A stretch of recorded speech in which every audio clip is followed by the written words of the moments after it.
The rain hammered the roof like it had a grudge, turning the old house in Portland into a drum of secrets. I stood there in the kitchen, towel drying a plate from the sink, when Harlan's hand brushed mine. Accidental? Or so I told myself, and the world tilted. His fingers lingered just a beat too long, rough from years of carpentry, and in that split second, I saw it. The hunger in his eyes, mirroring the one I'd buried under layers of denial since high school. "Nate," he said, voice low like gravel under tires. "You've grown into a man I barely recognize." And those words cracked something open in me, spilling truths I'd locked away for a decade. That touch wasn't the beginning. It was the unraveling. I'd known Harlan since I was 12, back when Dad dragged me to his workshop in the garage, the air thick with sawdust and the faint tang of whiskey. Harlan Beck was Dad's oldest friend, 42 now, broad-shouldered with salt and pepper hair that curled at the nape. A man who built custom furniture for Seattle's tech crowd, but lived like he was still chasing ghosts from his Vietnam vet father's era. He had that easy laugh, the kind that filled rooms at barbecues, but his eyes always held a shadow, like he'd seen too much loss to fully trust the light. Tonight was no different from a dozen family gatherings before. Mom's birthday dinner in our creaky bungalow on Northeast Alberta Street, the kind of place where ivy choked the fences and hipsters rubbed elbows with old-timers. Dad, Jack Thorne, 55 and still hauling lumber for the union, had clapped Harlan on the back earlier, toasting to the brother I never had. I'd nodded along, sipping my beer, pretending the knot in my gut was just the IPA. But as the evening wound down, plates cleared and laughter fading into the living room TV drone, I volunteered for dishes. Anything to escape the small talk, the way my cousin's wife kept eyeing me like I needed fixing up with her single brother. Harlan wandered in, sleeves pushed up on his chambray shirt, carrying the last of the wine glasses. "Let me help, kid," he said, and there it was, that old nickname, Kid, which used to sting but now landed like a spark. I wanted to snap that I wasn't a kid anymore, that at 24, fresh out of community college with a barista gig that paid for my tiny studio in Selwood, I was supposed to have it figured out. Instead, I muttered thanks and handed him a dish towel. We worked in silence at first, the clink of porcelain against the drying racks syncing with the downpour outside. Portland rain was relentless, a constant companion that mirrored my moods, gray, introspective, occasionally furious. I'd grown up with it, biking through puddles to Lincoln High, where the hallways smelled of damp lockers and teenage angst. That's where it started, really, the running. Junior year, locker room after gym, when I caught myself staring at Tyler Reed's back as he toweled off, the curve of his shoulders gleaming under fluorescent lights. I bolted to the bathroom, retched into the sink, and swore I'd never let it happen again. Prayed over it in the dim light of St. Mary's, even though faith had always felt like a hand-me-down coat from Mom. Harlan broke the quiet. "Your dad's been talking you up. Says you're thinking about that carpentry apprenticeship." He set a glass down carefully, like it was fragile heirloom.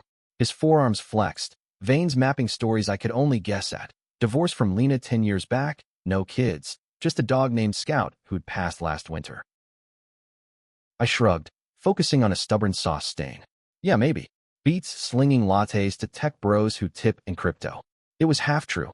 Dad had built our life on his hands, calloused, steady, and part of me craved that solidity. The other part? It whispered of escape, of roads untraveled, of truths that didn't fit the Thorne mold. He chuckled, deep and warm, leaning against the counter inches from me, close enough to catch his scent, cedar shavings and faint cologne, the kind that lingered. "You always were the quiet one, observing, like you saw through the bullshit before the rest of us." His gaze held mine, steady, and for a moment, the kitchen shrank to just us.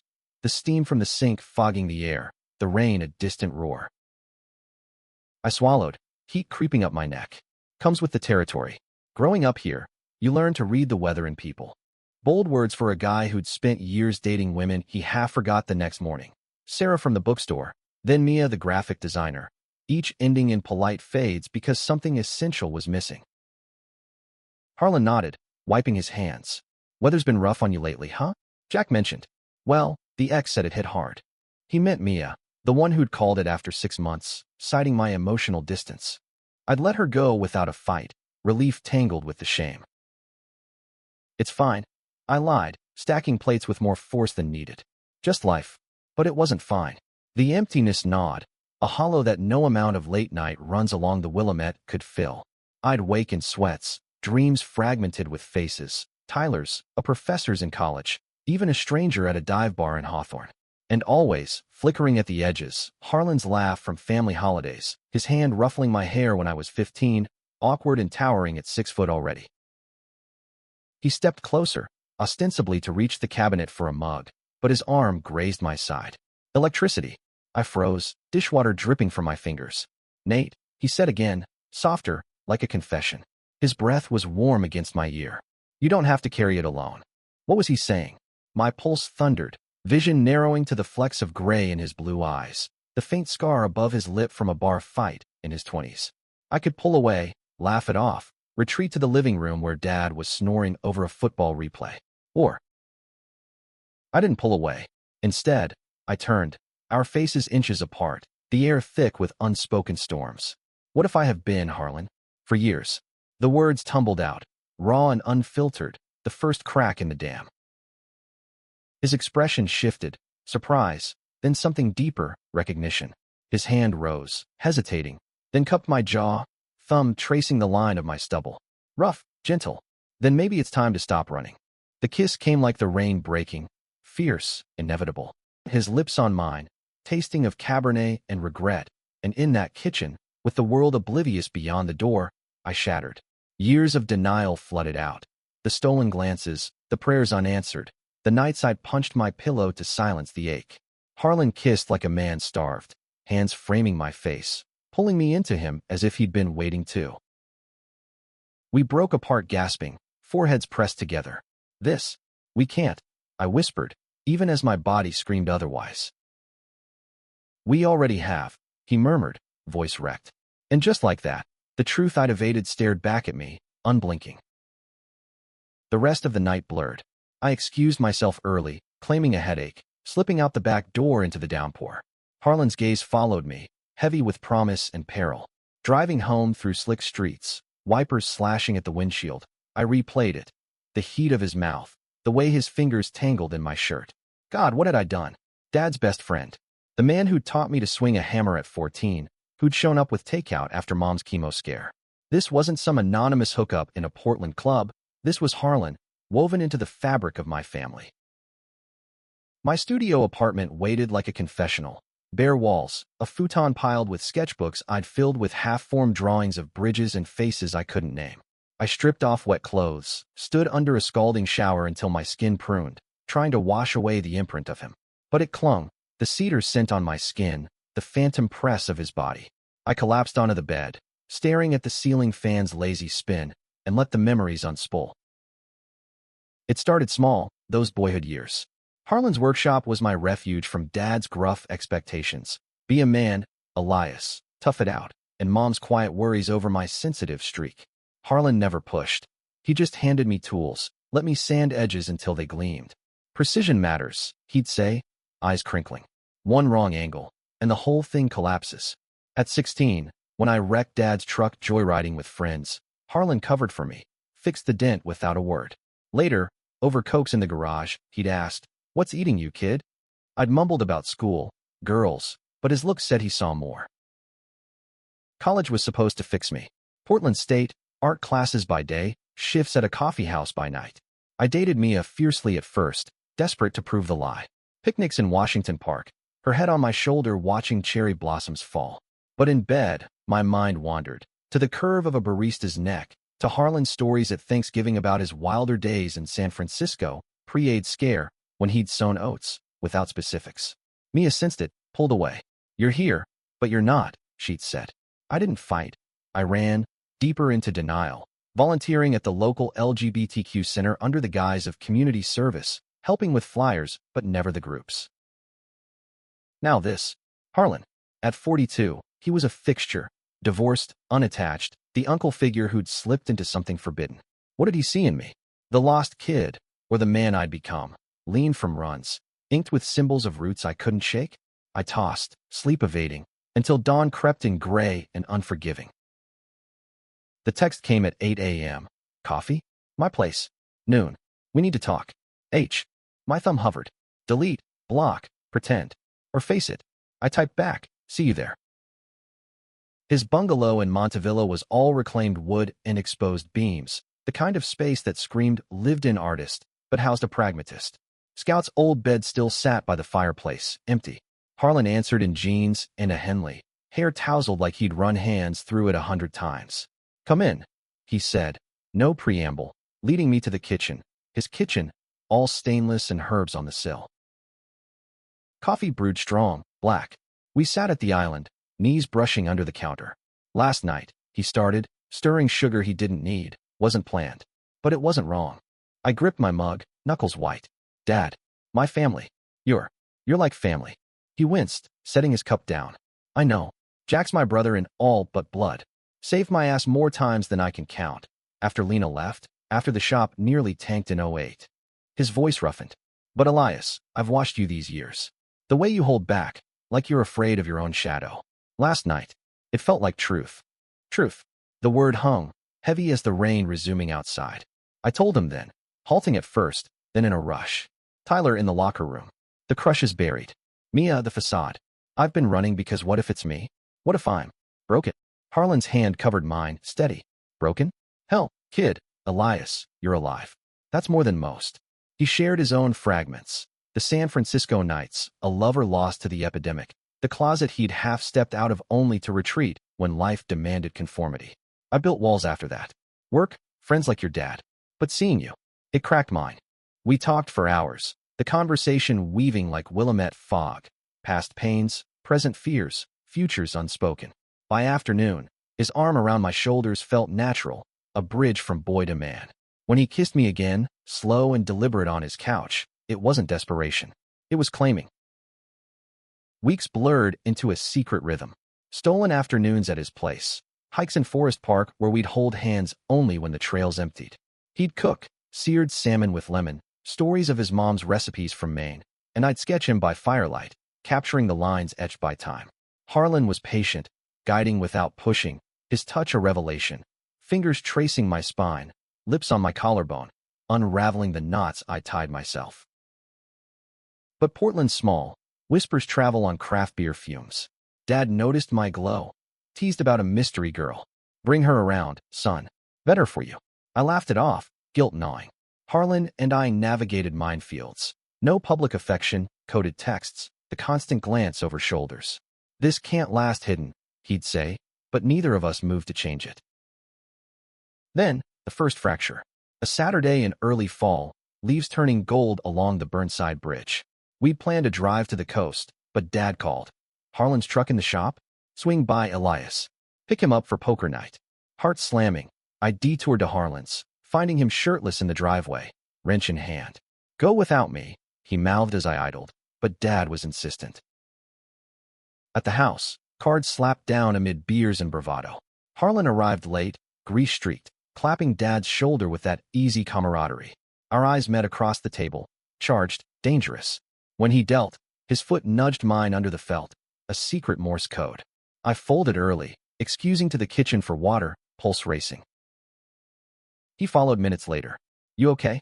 Whispered, door cracked. I nodded, but pulled him close, desperate for contact. The kiss was fire, quick, consuming, until footsteps echoed. We sprang apart as Uncle Ray wandered in for ice. "Boys," he grunted, oblivious.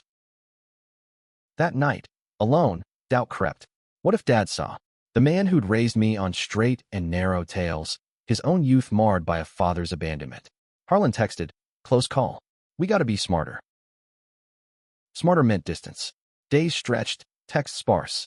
I threw myself into work. Foam art on cappuccinos a poor substitute for his touch. Then, Mia resurfaced, bumping into her at Powell's, her hug lingering. "Missed you," she said. Desperate for normalcy, I agreed to coffee. It was chaste, awkward, but she leaned in at the end. We could try again. I went to Harlan's that night, unannounced.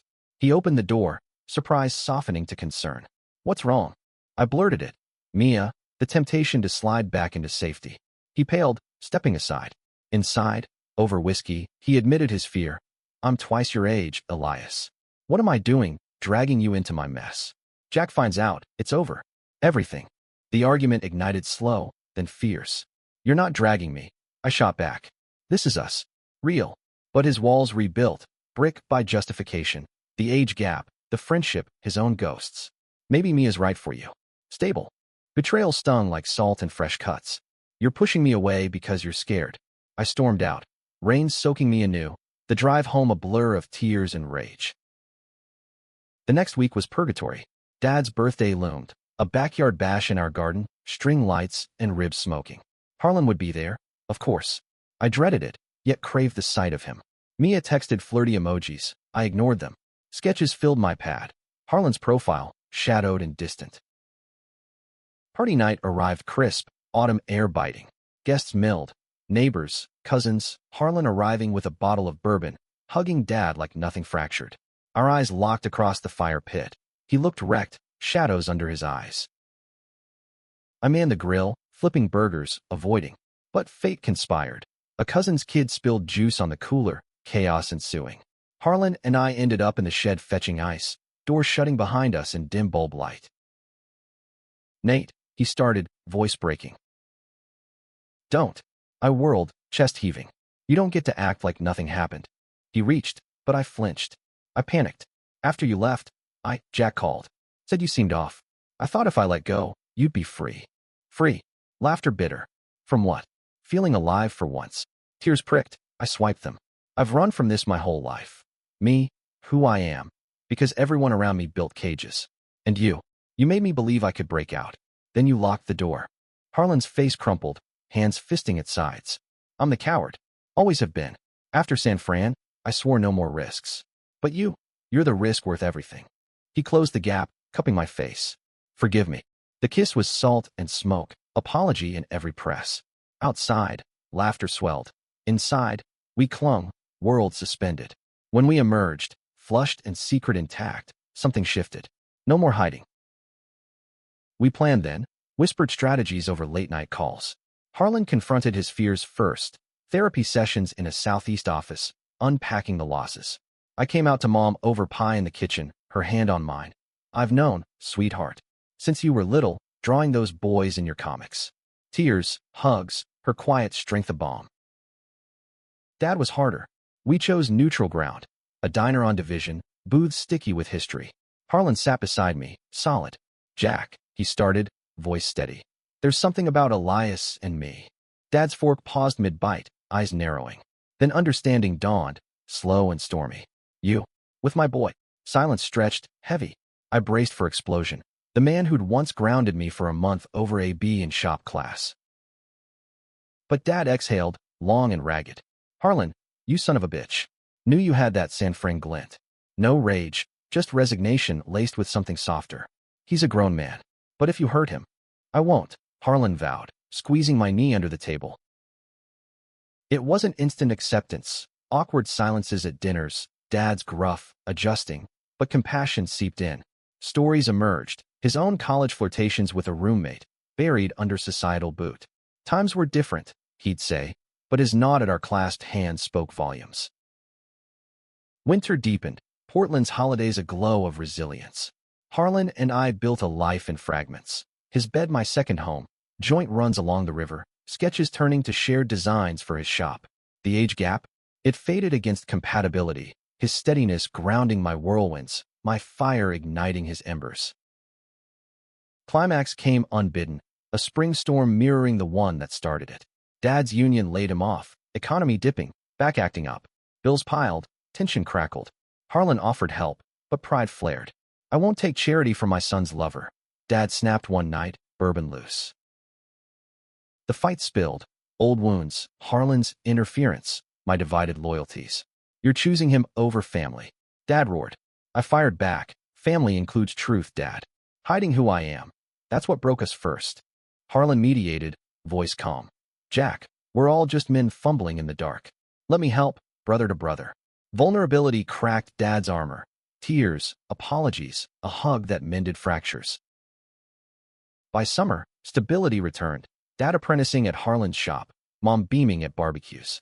Elias Thorne, once runner, stood firm. Gay, loved whole. Harlan proposed no rings, just a quiet vow on Cannon Beach. Waves crashing witness. You're my truth, Elias. No more running. We walked hand in hand into sunsets. Portland's rain's a reminder. Storms pass. but roots endure. Freedom wasn't escape. It was arrival, compassionate and unyielding. In loving boldly, we'd found home.